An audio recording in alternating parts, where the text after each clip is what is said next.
Well, one of our favourite regular guests, David Robertson, has a new book out. It's being launched this week. It's about young people. It's about the gospel. It's called Seek. And David Robertson is joining us. He's director of the Ask project with Sydney Anglicans. David, a special welcome back to 2020. Well, it's a joy to be with you again. I've been looking forward to the cricket again as well. Have you been one of those disappointed with what's happened with the English cricket team? And they're considered to be whinging Poms right now. Are you following along on that side or what? As a Scot, I'm absolutely delighted. Okay, all right. You never always meet whatever everyone is expecting you to say on all of these sorts of things. Hey, yes, we'll look forward to the third test. Hey, your last book's called Ask. The new one is called Seek. Is there a pattern here? Is there another one in the pipeline somewhere along the line called Find? Is that the pattern here or what? No, if you follow the teachings of Jesus, then it will be Ask, Seek, and the third one coming next week will be Knock. Yeah, okay. All right. It. Okay, a knock is on the way. Hey, David, the new book, it's called Seek. 52 new questions from real teenagers. And listeners regularly to our segment will know that we usually finish by saying, hey, let's keep David very busy today. If you've got a question and you want a sensible, biblical, Christian answer, I encourage people to connect with you at Ask. But 52 new questions and real teenagers, how do you define those? Well, what happened when I wrote the Ask book was that I wrote to teenagers in 21 different countries and said, give me your questions. And I got hundreds of them. And so then what I did was selected 52, wrote them. I was utterly amazed at the response. The Ask book, a lot of adults used it as well because adults don't want 7,000 word answers. And so the pattern was very simple. I would take the question, I would give a Bible verse, Bible passage, maybe 700 words of comment. Then I would ask a question, and then what would I do? I would put references for further reading if they wanted, and also a prayer. So that went really well, and I asked teenagers again, and I got plenty of them. And so that's Seek, and I've actually got enough questions to do Knock as well, which I'm working on just now. Interestingly, as you say, that in many of the questions that you were asked, you actually responded with some contrasting questions. I can't help but think there's a pattern there that Jesus used, even in the way that he was responding to people who were firing questions at him. Asking the right questions back, is that part of a good response? Yeah, I think so. I just love talking with teenagers, and what amazes me, and I'll speak just now about Australian teenagers. I mean, I was at a school in Orange, Orange Christian school, and I was due to be doing a class of about 20 pupils, and 120 turned up. So I said to the teacher, what's going on? And some of them had heard me speak at a youth event, and they just asked if they could come along. And it was wonderful because they're just sitting there. And I didn't even give a talk. They just fired in questions. And I love that. I mean, it's just something that, I don't know. I don't have many gifts, but I think that's one that God has gifted. I find this really weird. I'm a 61-year-old man, and I find myself connecting more with teenagers than I do with any other group. So that's the reason for it. And we could go off onto all sorts of tangents here because some people who are over 60 are writing themselves off and saying, I'm too old to talk to a younger generation. And as I know you now, what hair is remaining on your head, it's grey, and it doesn't look like what teenagers may be thinking of as, their ideal role models. So the fact that young teenagers, when they've got real questions, are looking for real wisdom, and that wisdom actually is in the older, not the younger generations. Is there something in that you've noticed? Well, yeah, I would say there's several things involved there. Firstly, I would say that one of the interesting things about the book, we're trying to work out why so many adults liked it as well. And I think it explains explains to the adult the world that the teenagers are growing up in. And then the other thing is simply this. In all cultures, people have grown by listening to their elders. And for me, it's not just listening to elders, but it's also me listening to the teenagers. So that's why I ask questions rather than coming with answers to questions they weren't asking. I thought, I'll just see what they've got to say. And it's great because they're social questions, they're biblical questions, they're personal questions, they're theological questions. And I think our young people are not only the leaders of the future, but they're the rebels of the present. And I quite like to encourage rebels. Okay. Hey, lots of people are seeking something. So the book title, it's called Seek. I know that you have been concerned that some are seeking things that are either unimportant or don't exist at all, or maybe will never exist. Young people, and let's just bring everybody into this, are so many of us that might be seeking after either the wrong things, or is there a sort of a pie-in-the-sky utopia type of thing that people are seeking? How do you talk about things, when people are seeking various things for their life? Yeah, it's interesting. I mean, you know that I like music, and I must admit I have old taste. You know that. I mean, basically, the teenagers end up going back to the great songs of our youth. There was an article in the Australian today about the classic rock music of the 1970s. And there's a band called The Who. They have a song called The Seeker, and I use that in the intro. And the lyrics are, "They call me the seeker. I've been searching low and high. I won't get what I'm after till the day I die." And I think that young people do seek answers. I think, unfortunately, in our education system today, rather than teaching people what to think, we're teaching them how to think. And I just think it's much better to say, hey, have a look, ask questions. That's what, hence ask. Seek, implying a little bit more to find a treasure. And the ultimate treasure is, of course, Christ. We might think that people are seeking perhaps wealth. We might think that they're seeking some level of power, influence. We might think they're seeking reputation, and no doubt there's lots of those things that people do seek in their hearts and in their lives. What are your thoughts here around the fact that young people, just like older people, are seeking happiness? What are your thoughts here about the sorts of things we seek? Yeah, I mean, it's interesting. I think young people seek knowledge as well. They seek understanding. We're in a very confusing world. Neil, do you know the evangelist Rico Tice in England, the Anglican? I'm not so familiar. Have you heard of him? No. Sorry. He's all right. Yep. No, he's a good guy, and he kindly wrote a commendation. But actually, I much preferred what his son wrote. His son is Peter Tice, age 12. And he said this: "The book explains confusing issues in life. It's a glimmer of light in a world of darkness." And I think that a lot of our teenage people, there are a lot of confusing issues. And, with identitarian politics, for example, when you're a young person, I met a 7-year-old girl, not quite a teenager, but a 7-year-old girl who had asked her parents, "Am I a boy or am I a girl?" because of what she was being taught at school, and that she could choose anything. It was just really awful. But there's a lot of confusion about what's important, who are we, and so on. And my argument is that the Bible doesn't give formulaic answers, but it does provide a basis for us to find purpose and meaning and understanding in life. And I think our teens need that.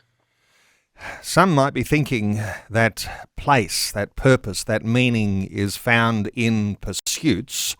My suspicion is that you have led your readers into a place where they'll discover that in the happiness or the wealth, the reputation, the knowledge, the understanding, that this pursuit, this seeking actually leads to the person that we are always talking about on this program and on this whole radio station, that we're talking about the person of Jesus as the one who ultimately is where these things are found. Any thoughts here around direction here and who you point people to seek? What are they seeking? Seeking what? A person?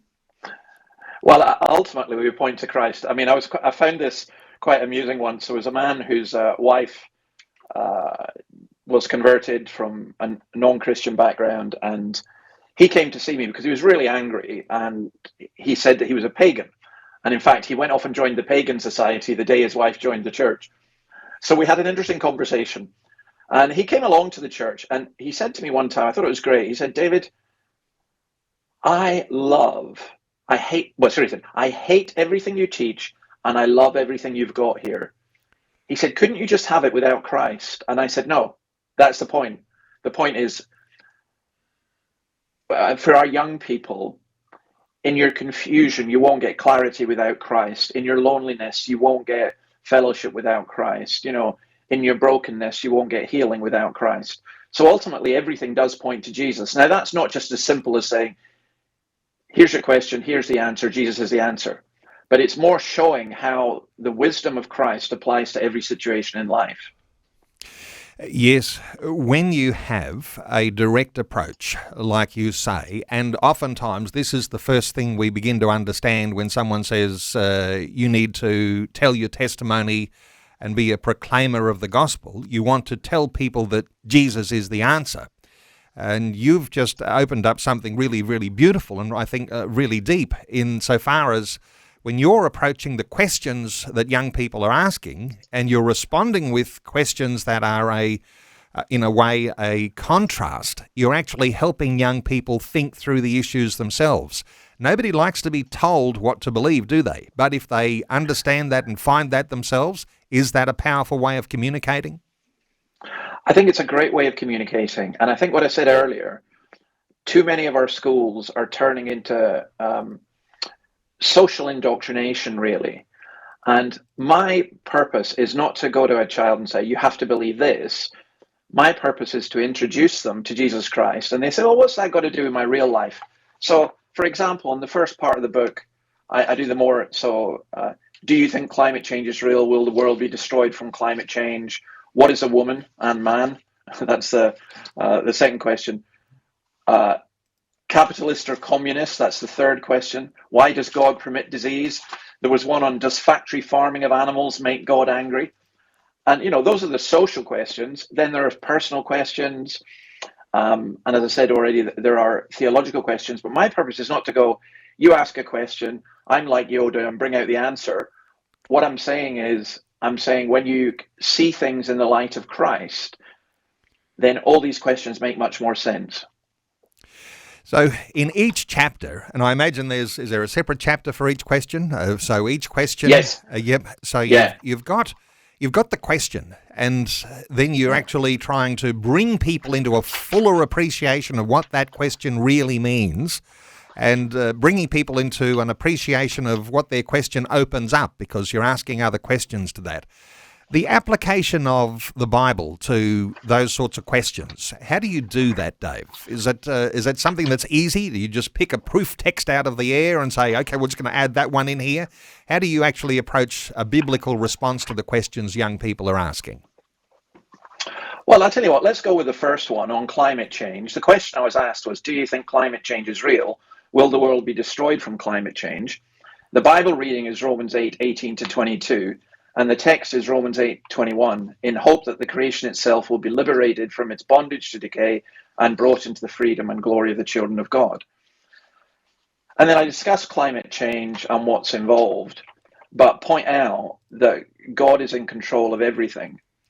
And, I bring a quote from Gus Spieth, who was a climate scientist founder, and who said basically, I thought that 30 years of good science would address the problems of biodiversity loss, ecosystem collapse, and climate change. I was wrong. The top environmental problems are selfishness, greed, and apathy. And to deal with these, we need a cultural and spiritual transformation. And we scientists don't know how to do that. So it's kind of bringing contemporary things, not necessarily providing the political answers or my own political opinions or whatever, but just saying ultimately in big picture stuff, God is in charge, and that includes of the climate. Now, I know you consider yourself an evangelist, someone who's encouraging the planting of churches. You're a minister of the gospel, and interesting what you're bringing out today, and this dimension of having the message that's not always the direct answer, but connecting the issues of the world today to the wisdom of God.